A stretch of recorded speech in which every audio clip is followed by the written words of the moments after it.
Hello everyone and welcome to my channel Y&R Trends. I hope everyone is having a wonderful day. Before we begin, please hit the subscribe button and give this video a thumbs up. The air in the dimly lit Abbott guest house was thick with anger, betrayal, and something worse that neither Kyle nor Claire could quite put their finger on. The tension could have been cut with a knife. The disagreement had begun as a whisper, an exchange of bitter words and hurt pride, but it grew into a storm that neither of them could manage. Kyle's chest rose and fell like a man on the verge of ruin, and his face was red with wrath. Tears sparkled in her eyes as Claire defended herself against allegations that pierced her heart, shaking but unflinching. She responded, "You don't understand, Kyle," in a shaky but firm voice. "I never intended for this to occur. I didn't mean to hurt you, but Kyle didn't hear me." He was blinded by his rage, which pulled him into an uncontrollable spiral of rage that turned every sensible thought into poison. "You believe you can control me?" His comments reverberated throughout the room like broken glass as he growled. "Claire, do you think you can use a baby to trap me? Is that the purpose of this?" As everyone said, "You are ill." Claire's mouth opened, and for a moment it appeared as if she had lost her breath.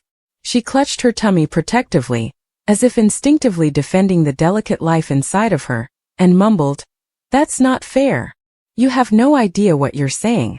You don't even know the whole story," she began. But before she could say anything more, Kyle's face contorted in a way she had never seen before, causing her heart to race. His voice rose to a terrifying scream that rattled the walls as he took a step closer, his fists shaking. "I'm going to force a miscarriage on you." Claire's soul was torn apart by the horrific declaration that hung in the air like poison. The shock and panic combined inside her chest, causing her breath to catch and her vision to go blurry. Her hand rushed to her tummy in instinctive fear as she staggered backward and struck the edge of the couch. She screamed, hardly able to speak as a wave of pain shot through her abdomen. "Kyle, no, please."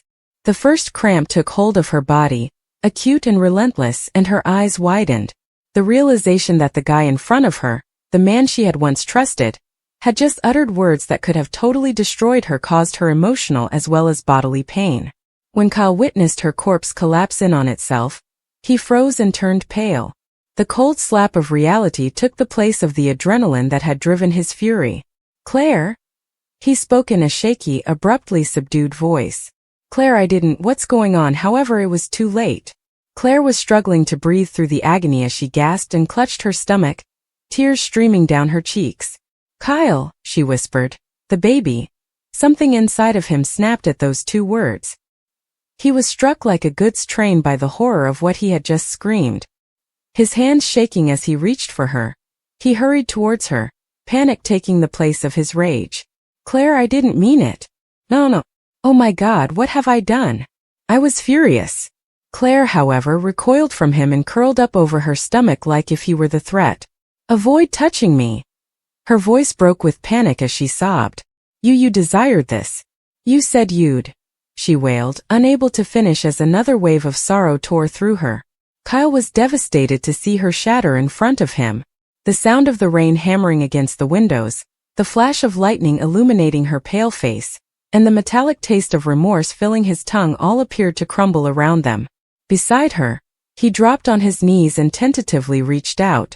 "Please," he muttered, tears starting to well up in his own eyes. "Claire, please understand that I didn't mean it. I would never harm you, I swear to God. I was just upset. I didn't mean what I said." However, Claire was no longer able to hear him. Pain and terror were all that remained in her universe. She was breathing shallowly and erratically, and her eyes were swimming with flashbacks of all the loving moments, promises, and dreams they had shared. The sound of his voice reverberating in her mind, that terrifying warning repeated like a broken record, made everything seem pointless. She put a shaking palm over her tummy and whispered to the small life inside of her, "Please hold on, I'm going to make you miscarry." Desperate and shattered, her words sounded like a prayer. "Please don't leave me." With trembling hands, Kyle reached for his phone and tried to call for assistance. "Claire, please hold on." He stumbled, "I'll get you help," but his voice was cracking. "Everything will be all right," Claire said, but her head lolled to the side and her eyes briefly fluttered shut as she moaned. Raw horror replaced the panic in Kyle's chest. Remain awake, please. Claire, stay with me. He put his hand on her shoulder, but she gave him a feeble shove.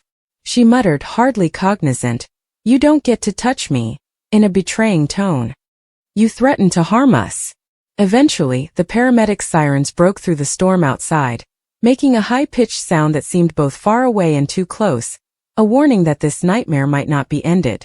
Kyle staggered back as they stormed through the door, his whole body trembling and his clothes wet with tears and perspiration.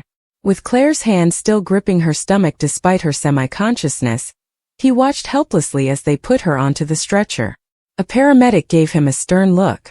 "What took place here?" he inquired. Kyle was at a loss for words. What was he going to say? That he had screamed something so disgusting that it might have instantly destroyed her body and soul? That something hideous had sprung out of his rage? "She's pregnant. She's in pain. Please just save her," he stated in a dry voice while shaking his head. Kyle found himself standing in the midst of the quiet room, his own echo tormenting him, as the door behind the ambulance slammed. Like a curse he couldn't break, the words, "I'm going to make you miscarriage," kept repeating in his head. With his head in his hands and his pulse racing with remorse, he collapsed to the ground. What had he turned into? He had experienced betrayal and manipulation in the past, but never to this extent. He had never been so enraged that it could ruin someone else's life. The infant, whose purity didn't deserve to be trapped in this maelstrom, was on his mind. He thought of Claire, how frail she appeared, and how, even for a little time, fear had flooded her eyes when she realized he meant those words. Kyle's world was spinning when he got to the hospital a few hours later. The fluorescent lights, the antiseptic odor, and the sterile white walls just made him feel more guilty. His voice cracked as he inquired about Claire at the front desk. "Claire Grace Newman," he began, "was brought in. She's pregnant. There was an accident." The nurse gave him a stern stare that seemed to pierce right through him before directing him to the waiting area. He collapsed into a chair, his hands shaking as images flashed through his head. The sound of her crying, the way her body twisted in agony, the way he'd yelled something unacceptable. How long he sat there was unknown to him. Minutes? Hours? Everything blended together until the doctor appeared, his expression solemn. "Are you the dad?" the doctor asked in a direct although cautious tone. Kyle paused. He was struck in the chest by the question. "Yes," he eventually uttered, his voice cracking. The doctor sighed and held a clipboard saying, "Yes, I am the father," he declared. "For now she is stable. The bleeding has stopped, but she is being monitored. It was too close. You should be aware that such tension might lead to major issues. She's fortunate to have arrived at this time." Kyle exhaled shakily, feeling both relief and remorse at the same time. "And the infant?" Barely daring to speak, he asked. After a long time of hesitation, the doctor gave a small nod. "We think the baby is still alive, but she will require close observation. Any additional emotional or physical damage could alter that." With his hands over his face, Kyle let out a choking cry. The words caught in his throat, but he wanted to thank the doctor. Fortunate. They stated as much. She was fortunate to escape his fury. Fortunately, the infant survived the darkness. Kyle approached Claire's room slowly after the doctor had left. He could see her lying in the hospital bed with an IV in her arm, pale and frail, through the tiny window. Even while she slept, her hands continued to cover her stomach for protection. Once more his heart broke. How could he confront her when he wanted to enter, apologize, and ask for her forgiveness? After what he'd said, how could he look at her? He stared through the glass for what seemed like an age, reliving every decision that had led them to this point. The tenderness and humor of their previous love seemed to be a thing of the past. He had once fallen madly and foolishly in love with her. However, mistrust and bitterness had tainted everything at some point. He had accused her of deceit and manipulation, but in reality he had lost control. He was angry at himself, not at Claire. Of his family's expectations, his sense of helplessness, and how everything seemed to be taking away from him. But now none of that mattered. All of that did not justify what he had said. Kyle instantly retreated when Claire eventually opened her eyes and stirred, fearing what she may say. She looked at him through the glass after blinking in confusion. Her eyes briefly filled with a mixture of grief and dread before she looked aside. More than any slap or shout, that one instant broke him. Her silence spoke louder than any words she could have said. She would never look at him the same way again. Jack Abbott silently came outside her room, a disappointed expression on his face. "Kyle," he uttered gently, but his tone was heavy with sadness and condemnation. "What did you do?" Kyle was unable to respond. He was having trouble breathing. At last he said the hollow words, "I lost control. I will never be able to take back what I said. Dad, I wounded her." Jack rubbed his temples and groaned. "I hurt her so badly." "Son, if you allow anger to destroy everything you love, it can." Kyle nodded, tears running down his cheeks. "You have to make this right. Not for yourself, but for her and that baby," he said. "I don't know if she'll ever forgive me. And I'm not sure if I deserve it." Kyle stayed in the hallway as night descended on the hospital, unwilling to go but too embarrassed to enter. Claire had restless nights, muttering in her nightmares, calling his name at times and sobbing quietly at other times.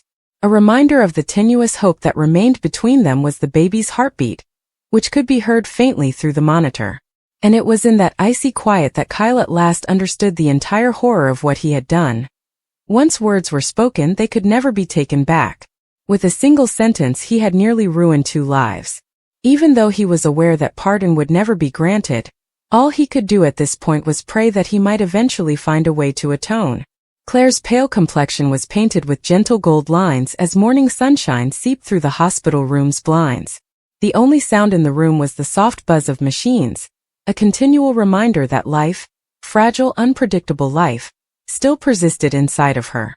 As the sedation started to wear off and the world gradually came back into focus, her eyes twitched.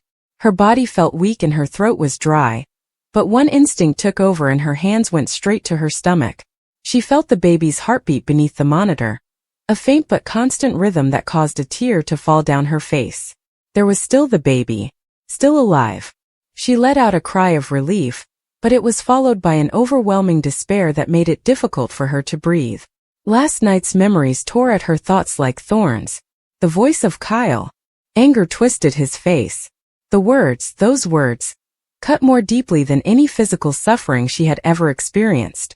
She would never be able to forget the words, "I'm going to make you miscarriage." Her body had been thrown into disarray by the emotional shock, even though she knew he hadn't touched her. She glanced over and saw her favorite flowers, a little bunch of lilies, on the table next to her. Beside them was a hastily scrawled note that was crumpled at the edges. She reached for it and unfolded the little piece of paper, her hands shaking. "Claire, I really apologize. None of it was intentional. I will prove that for the remainder of my life. Let me fix it, please. Kyle." Through her tears, the words became hazy. To get rid of the reminder of the guy who had hurt her, a part of her longed to rip the message to pieces. However, there was also a confused part of her that remembered the guy who had once held her beneath the stars and whispered promises of eternity. How is it possible for hate and love to coexist so strongly in the same heart? Kyle was sitting in a chair outside the room, his head buried in his hands. He had not rested. His eyes were bloodshot, and his shirt was crumpled. Time itself seemed to be reminding him of the harm he had caused, and every second that went by felt like a punishment. Kyle hardly looked up when Jack reappeared that morning with coffee. Jack put the cup down next to him and whispered, "You're still here. I didn't think you could handle it." Kyle massaged his temples. He said, "I can't leave her. Not after my actions. I must be present in case she needs anything." Jack lowered his voice and let out a heavy sigh. "I spoke with the physicians, Kyle. They claimed that a spontaneous miscarriage was almost brought on by the stress. That's how close it was," he said, his words landing like blows. Kyle's chest constricted with remorse as his eyes grew wide. Jack went on, "She could have died. Your temper could have cost you both her and your child in a single night." Kyle's voice broke as he said, "I know. I am aware, Dad. You don't need to express how I already feel. My heart feels as though it has been torn out. I have no idea who I was last night. I wasn't the one.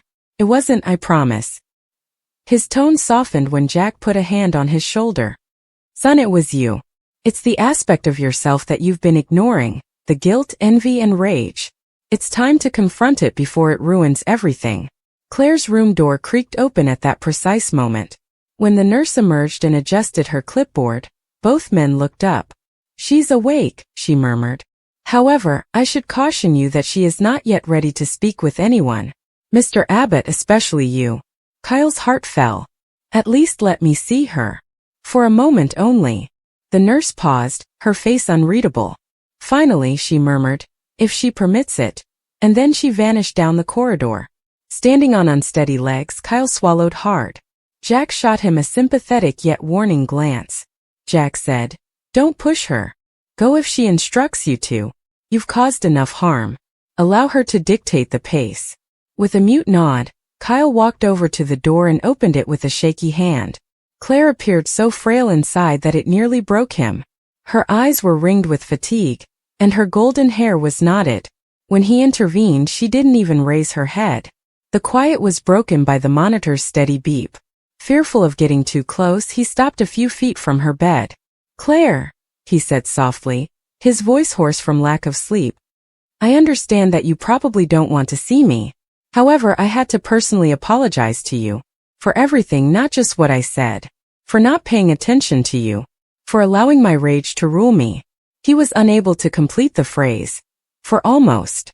Shame choked him as the term miscarriage stuck in his throat. At last, Claire gave him a disconnected, blank stare. She uttered the words, "You don't get to say that word," in a shaky yet piercing voice. "You are not allowed to discuss what nearly occurred as though it were a mistake for which you might provide an apology. Kyle, you almost cost me my baby." With tears welling up in his eyes, he nodded. "I am aware. And I will never be able to forgive myself for it." "Well," she responded icily, "because I don't think I will ever be able to." The word struck him more forcefully than a slap. His voice cracked as he took a trembling step closer. "Please, Claire. You must trust me. I didn't mean what I said. You would never be harmed by me. I simply lost my composure. I felt afraid. Furious. I believed you were attempting to ensnare me, and Are you trapped?" Her tone rose as she repeated, a mixture of pain and bewilderment in her voice. "Do you believe that I desired this? Do you really believe that my intention was to conceive in order to keep you? God, Kyle, you make love seem like a crime." Kyle's eyes fell to the ground. "I was mistaken," he muttered. "Everything I said was incorrect. That wasn't what you deserved. None of it was something you deserved." There was a long pause. Claire gazed at him, conflicted between anger and sadness. "You know what's the worst?" At last she spoke, her voice lower and quivering with emotion. "Even after you said those words, a part of me wanted to think you didn't mean them because I loved you so much. The man I loved was somehow buried beneath all of that rage. But all I could think was, you did this. When I was experiencing that agony and believed I was losing our child. This was done by your words." Kyle started crying uncontrollably.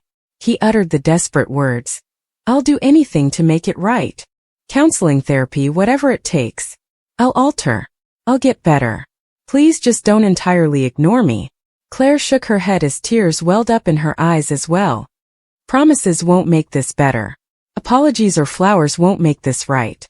Her voice cracked as she turned her head away, saying, "What happened last night, those words, they changed everything between us. At the moment, my only concern is keeping my infant safe. That's all. I am unable to think of us. I am unable to contemplate love. All I need is tranquility." Despite his broken heart, Kyle nodded. He muttered, "Then that's what you'll have. I'll give you room. As much as you require. Claire, though, I will remain here. Even if you don't want to see me again, I'll make sure you and the baby are taken care of." Kyle squinted his eyes. "Kane." "That's right," Jack remarked somberly. "And Phyllis. She will regret getting involved with this." Kane was performing his own damage control across town. When Lily first saw him at society, her face was taut with annoyance. "Kane, this is unbelievable. You claim to have locked down that system." "I did," he was adamant. "However, someone violated it. Victor Newman is now turning it into a weapon. Lily, I promise to make this right. Even if it's Phyllis, I'll track down whoever assisted him." Lily crossed her arms. Kane, exercise caution. You're experimenting with flames. He gave a sinister grin. Well, perhaps it's time to burn them all. Phyllis unexpectedly received an encrypted message back at the Grand Phoenix. We are aware of what you sold. Her heartbeat quickened. You can't hide forever. It was not Victor or Kane who sent that message. There was another person observing. Someone risky. In the meantime, Sharon was sitting next to Noah's bed in the hospital, whispering to her unconscious son, "Baby, come back to me." Nick stood in the corner, his eyes red from sleep deprivation, his jaw clenched. "Please." Detective Halpern entered through the creaking door.